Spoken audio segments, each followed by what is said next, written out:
Welcome, Alpha. Greetings to you in the mighty and matchless name of my Lord and Savior Jesus Christ. இப்போ எடுத்துக்கொண்ட வேத பகுதி சங்கீதம் 62. தேவனை நோக்கி என் ஆத்மா அமர்ந்திருக்கிறது. அவரால் என் ரட்சிப்பு வரும்.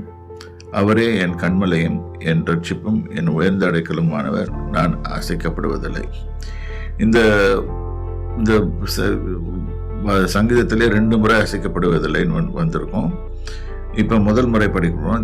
எப்போ நம்ம அசைக்கப்படுவதில்லை என்று சொன்னால், தேவனை நோக்கி என் ஆத்மா அமர்ந்திருக்கிறது. வேற யாரையும் நம்ம டிபெண்ட் பண்ண முடியாது. அவரால் மட்டும்தான் நம்ம ரட்சிப்பு வரும். அவர் என் கண்மலையும் என் ரட்சிப்பும் என் உயர்ந்த அடைக்கலமானவர்.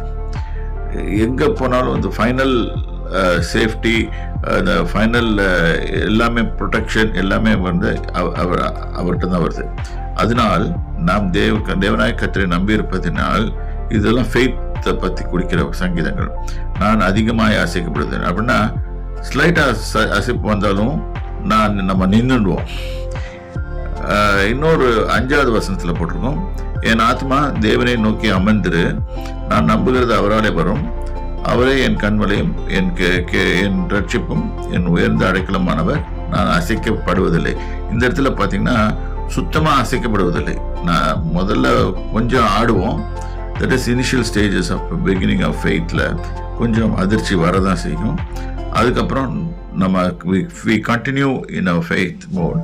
கம்ப்ளீட்டாக நம்ம அவர்கிட்ட தான் நம்ம உதவி வருது, எல்லாம் வருது அப்படின்னு சொல்லும்போது நம்ம அசைக்கப்படவே மாட்டோம். அவர் நம்மளை பாதுகாப்பார்.